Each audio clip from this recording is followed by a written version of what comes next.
Hey guys, welcome back to my channel. For today's video, I'm going to be doing a raw vegan Q&A. But before I get started with that, I do want to say a couple things about raw veganism that have just been on my mind this morning.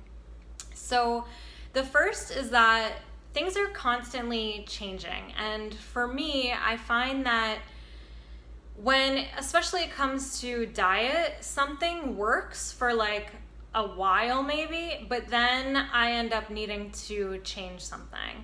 And so like for me, it doesn't resonate when I see the people who are like, this has worked for me forever, like for many, many years. Like that hasn't been my journey at all. I find that yes, there's a core foundation of eating an abundance of raw fruits and vegetables, definitely.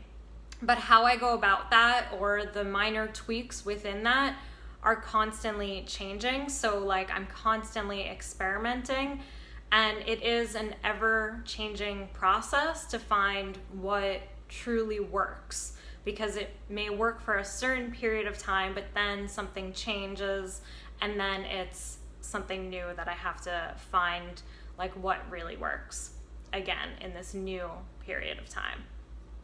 So that's the first thing I really wanted to say. And the second thing is that being healthy, in my opinion, is more than just eating raw vegan or eating healthy food. It's really like having healthy mindsets, having a healthy attitude, having healthy relationships, having a healthy relationship with ourselves, etc., etc.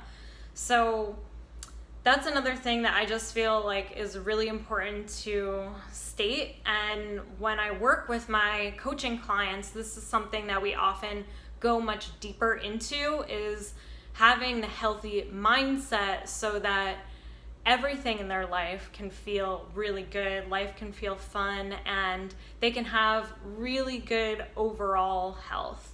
So if that's something that you're interested in going deeper into, I definitely recommend sending me a message on Instagram at Story of Lori so we can go deeper into that, and so that you can have ultimate health and experience optimal health on your journey.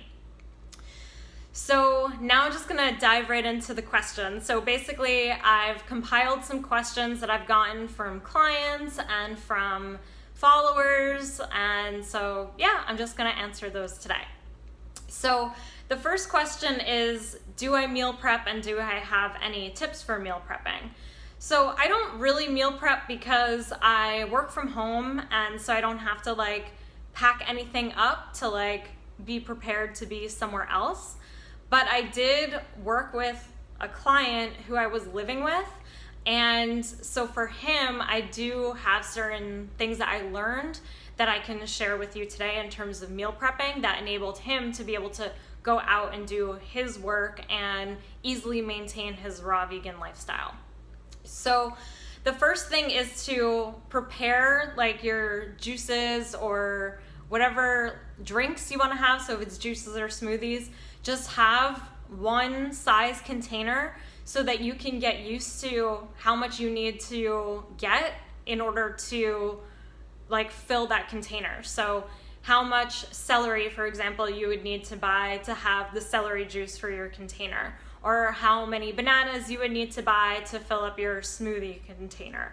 So that's the first thing for like the liquids. And then it's the same for any of your fruits and vegetables. So I recommend getting the largest containers that you can find, especially like if you're eating fully raw or just like really committing to a raw vegan lifestyle, or you just want to have as many fruits and vegetables as possible. Get the largest container. I do recommend like a non-plastic, so like a glass container if you can get one, and just fill it up. So fill it up with like your cut up fruit or vegetables ahead of time. And I would often prepare his foods the day before. So it would be like the afternoon before, and then his foods would be ready for the next day. So starting with those like same size containers is really gonna help you. And then the same, like even for his evening salads that I had prepared, or like his evening meals, it was the same size bowl that I was using. And I do all of this stuff on a different level for myself. So like for my fruit platters, I use the exact same plate. So I know how much fruit I need for the week or for the 3 days that I'm food shopping for, so that I can like fill that single plate. And the same thing with my salads. So by getting the largest containers possible, that's gonna ensure that you have the most fruits and vegetables that you can fit into your containers. And then to just get these large containers and being mindful of how much fruit and vegetables it takes to fill them up, and then just getting used to that and then being able to food shop for that. So that's like, those are my basic tips to really help with meal prepping. Now, in terms of gas and bloating, so like how to deal with this. So I've found that the best way to deal with this is by following food combining guidelines. So I'm not gonna get too into detail about that, but I will include an image that I found from like when I first went raw vegan. And so I'll include that in the video description so you can see that, and that shows like the general guidelines that I was using when I first went raw and that I continue to use today. But I'm gonna make this really, really simple for you. So our bodies are gonna digest things that are water rich much more quickly than something that is really dense and has less water. And so the way to really like optimize our digestion is by starting your day with the most water-rich foods, and then as you progress throughout the day, having the less water-rich things as you go. So the end of the day or the last meal that you're having is going to be the least water-rich thing. So for example, starting your day with watermelon or some type of melon, and then working your way to some other fruits, like juicy fruits, so like grapes, pineapple, apples, and then working your way to a less denser fruit, so like bananas, then working your way to greens and nuts and seeds. So you see how I went from like most water rich to least water rich. So by following general food combining guidelines, and that basically for me has meant going in this process, that really helps to eliminate gas and bloating, and also being really consistent. So you may find when you first follow this that like you have a lot of gas and bloating, and a lot of people who come to a raw vegan or vegan lifestyle often experience more gas and bloating.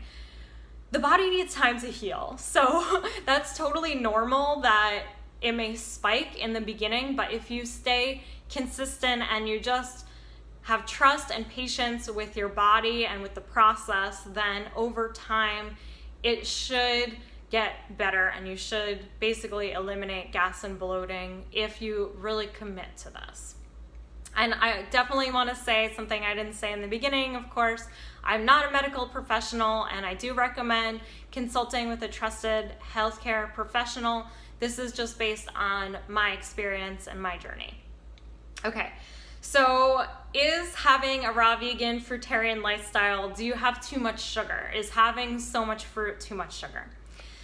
So I'm not going to get into the science of this, but you can definitely do your research on that. And I do have a similar video that addresses this topic, so I will include that in the video description. But basically, I'm going to make it really simple, and I actually don't like to use science when I'm explaining things, particularly things about raw veganism, because I just find with science, you can find one study that shows one thing, and you can find another study that shows the exact opposite. So I really don't like to use science to explain raw veganism. So I really like to use rational thought and logic.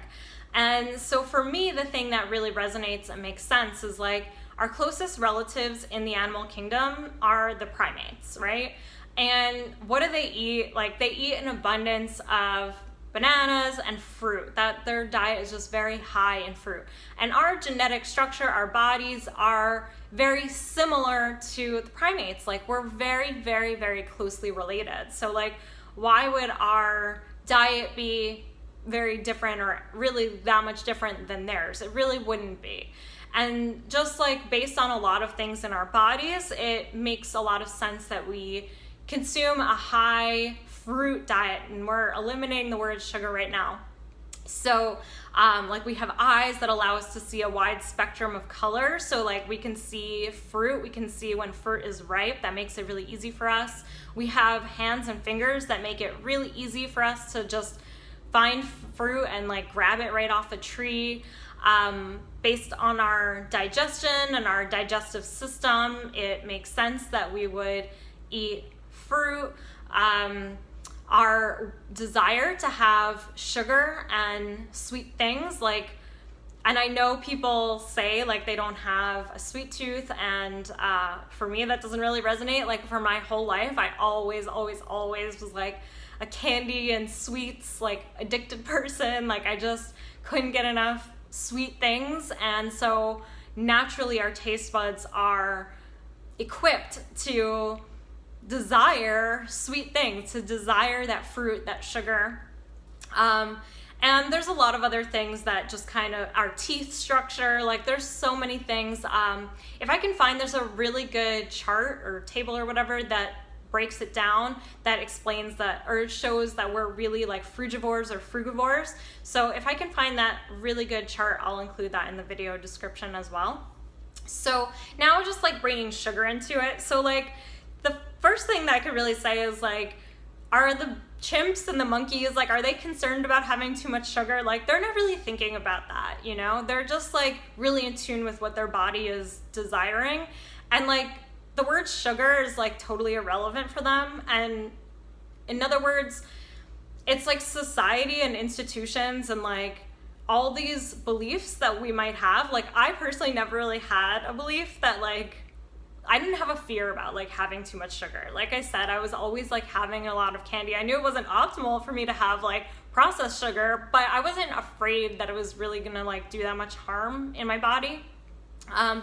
And so like I do want to make a distinction here between like the processed sugar and the sugar, like the carbohydrates that you're getting, which is what the sugar is, right? It's a form of carbohydrate that you're getting from a whole plant-based food. So when we're talking about sugar that's in like candy, for example, which is like not optimal for anybody, like that's a processed sugar that's been highly processed and stripped of all the important macronutrients, okay? When we're talking about like the sugar that you're getting from fruit, it's completely different. It's like a totally different animal, you know?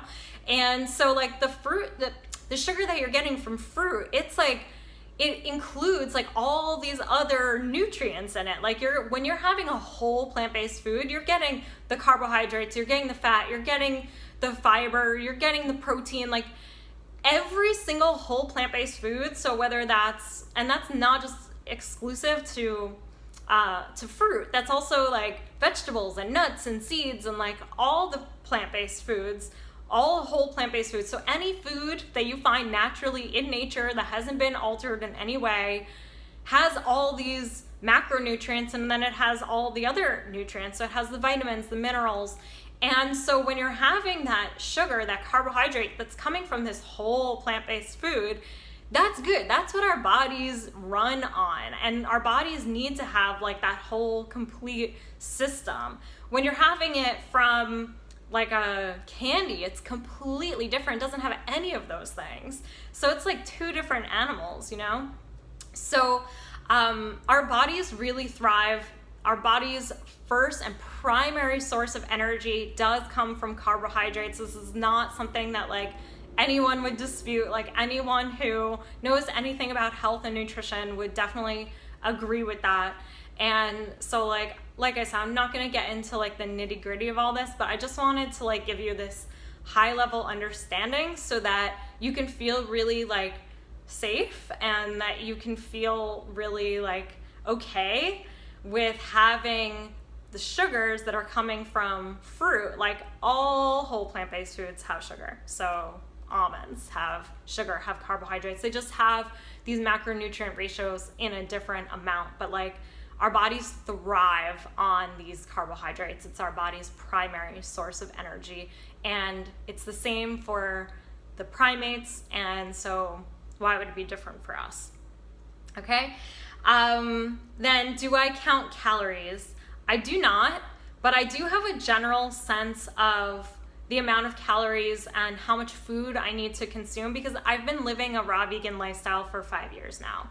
So when I first got started, I did count calories, and I do recommend the app Cronometer, Cronometer, and that's the app that I just highly recommend. It's really easy to use. You can also use and this is I'm not affiliated with the website or with this company or anything, but you can also use their website, so it doesn't have to be exclusive to the app. You can also use their website, so it's like a multi-platform opportunity that you have, and maybe it costs $1 or $2 or something to download the app and to get access, but it's totally worth it. I still use Cronometer today if I want to look something up, if I want to see macronutrient ratios or something like that. And so it is really important when you get started with this lifestyle to understand how many calories, what you're eating, and how many calories that's equivalent to. And what's also great about Cronometer, if you are interested in committing or following, what I do is an 80-10-10 based lifestyle. So that means about 80% of my calories are coming from carbohydrates, 10% from fat, 10% from protein, and I'm not strict on this at all. I'm just totally not strict on it, but I do generally follow that. That's just how the foods that I eat, they follow into that. And so you can check out the 80-10-10 diet book by Dr. Douglas Graham. Again, not affiliated with that, but it is very helpful to understand the 80-10-10 diet. But do I count calories? No. But yeah, when getting started, so in the Cronometer app, you can program in, it has different, if you're seeking to follow a particular diet or lifestyle, you have different options, and one of them, I don't know exactly, I don't remember what it says, but maybe it says high carb or low fat or 80-10-10, or it has a specific one that allows you to program in that you want to follow basically the 80-10-10 diet. And so it is really helpful if you want to use Cronometer and you want to understand these things, because Cronometer will break everything down for you. So not just the calories, but also the macronutrient and all the nutrient intake. You'll be able to see percentages and amounts and everything. And so I do find when you're starting the lifestyle that it is important to make sure that you're getting enough calories. This is a huge mistake that a lot of people make when they come to this lifestyle, is that they don't consume enough calories. And so I do recommend using an app like Cronometer to track your calories in the beginning, so that you can really understand, and so that you can ensure that you're getting enough calories in the beginning. Once you're practiced at it, you probably don't need to use that anymore, but of course you totally can. That's totally up to you, but I do not anymore. I have been living this lifestyle for 5 years, so I do have a really good understanding of my calorie intake. Okay, so someone asked about raw exceptions, and I would have to make a whole video about this, so definitely let me know in the comments if you're interested in me making a video that specifically talks about raw exceptions that I make. But I just wanted to give you a general sense of things. So, I do have my fruits and my vegetables, and I just really focus on having an abundance of raw fruits and vegetables. But if I get a juice or a coconut water that isn't technically raw, I don't really care. That's fine. That's definitely a raw exception that I'll make. Obviously, I do with anything and everything, I do the best that I can with whatever resources I have. And if I'm just out somewhere and that's what they have, then I'm just gonna get that, if that's my only option. Or if I'm just wanting to try something new, or I'm just not wanting to think too much about it, that's definitely an exception that I make once in a while. I'll have dried fruit. So not all dried fruit is raw. Not all nuts and seeds are raw. I definitely make those exceptions. A lot of things like condiments, and so sweeteners, or mustard, or just all different sauce things, I definitely make raw exceptions there. Definitely with nori.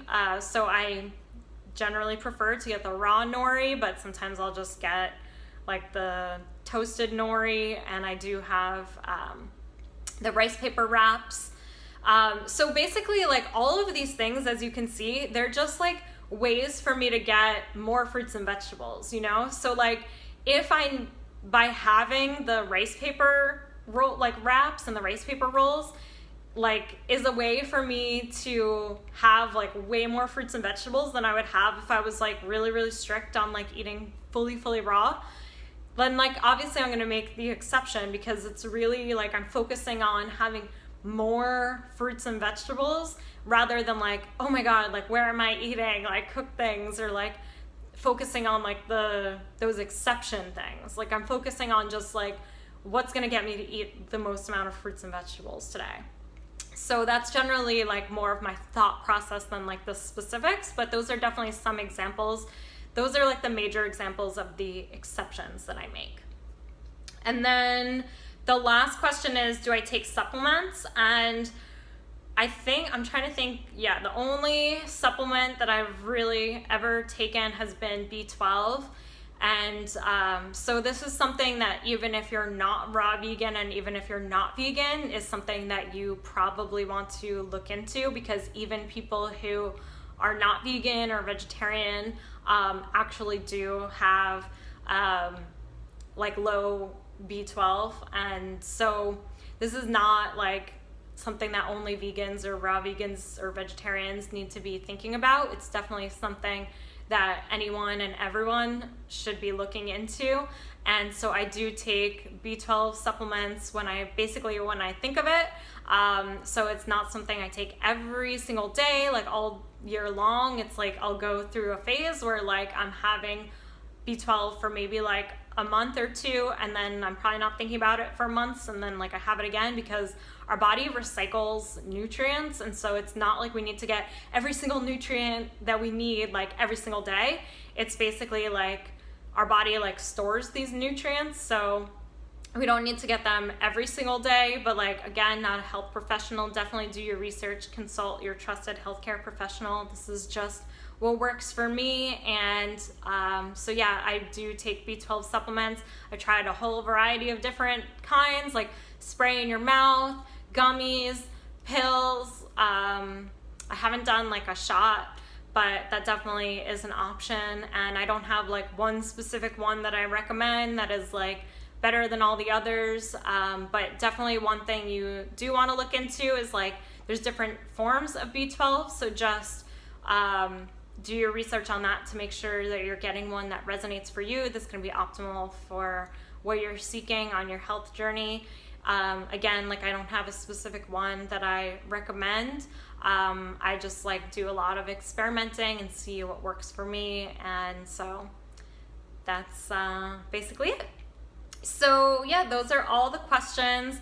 I wanted to remind you again that my new ebook, Passport to the World, is available for only $7.77.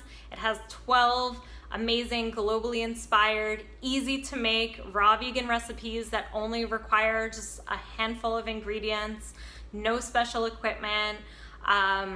They're all raw, they're vegan, they're oil-free, they're delicious, and nutritious, of course. And so you can find the link to all of my ebooks, including the new one, Passport to the World, in the video description.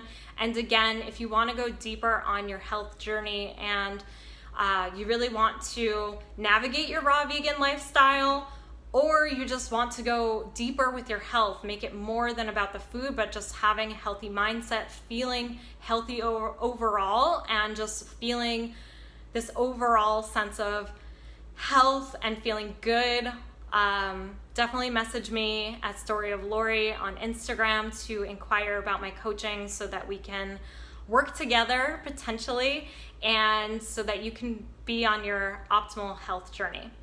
So I hope you guys, I hope you guys have found this video helpful. I'd love to know your comments and questions in the comments section down below, and I will see you guys in the next video. I love you guys, and I'll see you soon. Bye.